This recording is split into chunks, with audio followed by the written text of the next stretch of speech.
مفتی طارق مسعود صاحب کے حوالے سے جو ہے نا وہ بڑی گفتگو جو ہے نا وہ آج کل پاکستان میں چل رہی ہے، اور اللہ تعالیٰ بس عافیت دے، ہمارے علماء کی اللہ تعالیٰ حفاظت فرمائے۔ اور میں یہ سمجھتا ہوں کہ کوئی دیوبندی ہے، کوئی بریلوی ہے، کوئی شیعہ ہے، یا کوئی بھی کسی بھی فرقے سے تعلق رکھتا ہے،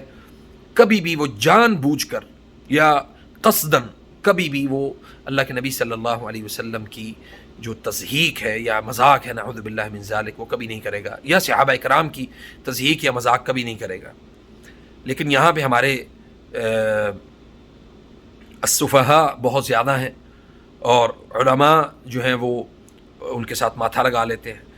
اب ایک پڑھے لکھے انسان کے سامنے آپ ایک دلیل دیں گے نا تو وہ اس کو مان جائے گا، اور جاہل آدمی کے سامنے آپ 1000 دلیلیں یا 40 دلیلیں بھی آپ اس کے سامنے جمع کر دیں گے تو وہ کبھی بھی آپ کی بات کو تسلیم نہیں کرے گا، کیونکہ جاہلہ من جہلہ، کیونکہ وہ جہالت کے اس دور اور جہالت کے اس دائرے سے کبھی باہر نکلنا ہی نہیں چاہتا، اور وہ یہ چاہتا ہی نہیں ہے کہ بھئی اس کے جو لوگ ہیں، جو آباء و اجداد کا جو دین ہے یا آباء و اجداد کا جو طریقہ کار ہے وہ اس کو ترک کرنا ہی نہیں چاہتا۔ تو بدقسمتی سے یہ معاملہ جو ہے نا وہ ان کے ساتھ ہوا کہ انہوں نے یہ کہا، اور تاریخ جو آپ اٹھا کے دیکھیں قرآن کی، تو قرآن کریم کی تاریخ کو پہلے آپ پڑھیں تو صحیح، قرآن کریم کو کن کن مراحل سے گزار کے اللہ تعالیٰ نے 100% جو ہے نا وہ ایک لا ریب فیہ، ایسی کتاب جس میں کوئی شک نہیں کسی بھی قسم کا۔ اب بعض صحابہ کرام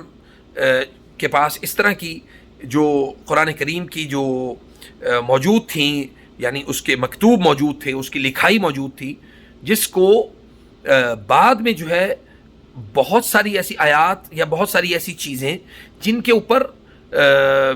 یعنی سبحان اللہ جس کے اوپر اختلاف تھا، یا صحابہ کرام کا آپس میں ایسا کوئی معاملہ تھا، تو اس کو جو ہے نا وہ اس میں سے نکال دیا گیا۔ اب اس چیز کو نکالنے کا مطلب یہ نہیں تھا کہ سبحان اللہ صحابہ کرام جو ہے نا وہ نعوذ باللہ ان سے بہت بڑی کوئی غلطیاں ہوئی ہیں، بلکہ اللہ تعالیٰ نے، کیونکہ جب اللہ نے یہ کہہ دیا ہے کہ یہ قرآن ہم نے نازل کیا ہے، ہم اس کی حفاظت کریں گے، تو ہم عام طور پہ عمومی طور پہ ہم لوگ کون ہیں کہ اس کے اوپر جو ہے نا وہ ہم اپنی رائے جو ہے نا وہ دینا شروع کر دیں۔ اور سب سے بڑی بات جو ہے وہ یہ ہے کہ جب ہمارا ایمان اس بات کے اوپر موجود ہے کہ اللہ حفاظت کرنے والا ہے، اور اللہ تعالیٰ نے اس کو لوگوں کو حفظ کروا کے لکھوا کے اس کی تشریحات مختلف انداز میں اللہ تعالیٰ نے اس کو پوری دنیا کے اندر جو ہے نا وہ اس کتاب کو محفوظ کر لیا ہے، تو اس کے بعد تو کوئی بات ہی نہیں رہ جاتی۔ اور پھر اس کے بعد ان کا اس کے اوپر مسلسل جو ہے نا وہ اپنی معافی طلب کرنا، کہ اگر آپ کو لگتا ہے کہ یہ غلط ہے،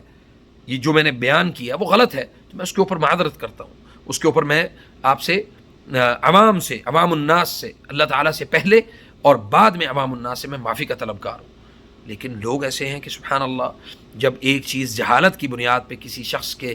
دل اور دماغ میں انڈیل دی جائے تو اس جہالت کا پھر دنیا میں کوئی علاج نہیں ہے، کیونکہ علمہ من علم جہلہ من جہلہ۔ تو یہ علم کی جو علم سے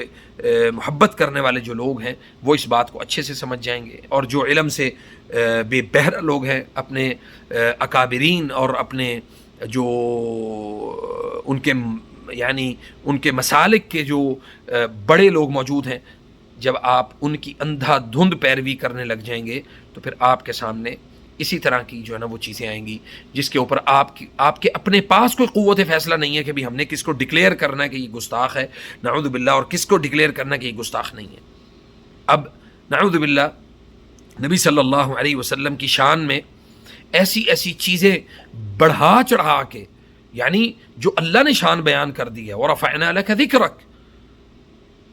قرآن میں اللہ نے کہا ہے کہ بھئی میں نے اے نبی تیرا ذکر بلند کر دیا۔ اب اس بلندی کا معنی اپنے آپ سے خود سے اس کو بیان کر دینا، یا اس بلندی کو بغیر سمجھ بوجھ کے لوگوں کے اندر اس کو اناؤنس کرتے جانا، تو یہ بھی تو نبی صلی اللہ علیہ وسلم کی توہین ہے۔ بلکہ نبی صلی اللہ علیہ وسلم کی محبت میں اتنے زیادہ غلظ جو ہے نا وہ داخل کر دیے گئے کہ نعوذ باللہ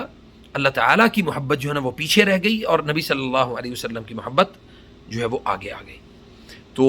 اللہ اور اللہ کے رسول، اطیع اللہ و اطیع الرسول، اطاعت اللہ کی پہلے ہے اور پھر محمد رسول اللہ صلی اللہ علیہ وسلم کی ہے۔ محمد رسول اللہ صلی اللہ علیہ وسلم اللہ کے نبی اور اس کے آخری پیغمبر اور رسول ہیں صلی اللہ علیہ وسلم۔ اس لیے نبی صلی اللہ علیہ وسلم کی سیرت کو پڑھیں، اس کے بعد اس چیز کے اوپر اپنا جو بیان ہے وہ اس کو مکمل کریں۔ جب آپ کے پاس سیرت ہی نہیں، آپ کے پاس نبی صلی اللہ علیہ وسلم کا کردار ہی نہیں، تو آپ کس طرح سے کسی بھی عالم دین کے اوپر ایسا شخص جس نے بے شمار بہت عرصے سے اللہ تعالیٰ نے ان سے دین کا کام لیا اور لے رہے، سبحان اللہ۔ اور یہ بھی تو ممکن ہے کہ مسلکی اختلافات اپنی جگہ پہ ہوں، لیکن کسی انسان کے اس کے عقیدے اور ایمان اور اس کے اوپر اس طرح سے جو ہے نا وہ غلط بیانی کر کے اس کو ڈکلیئر کر دینا فساد پیدا کرنے کی غرض سے، تو یہ بھی بالکل کسی بھی طرح یہ درست اور جائز نہیں ہے۔ فجزاکم اللہ خیر، السلام علیکم ورحمۃ اللہ وبرکاتہ۔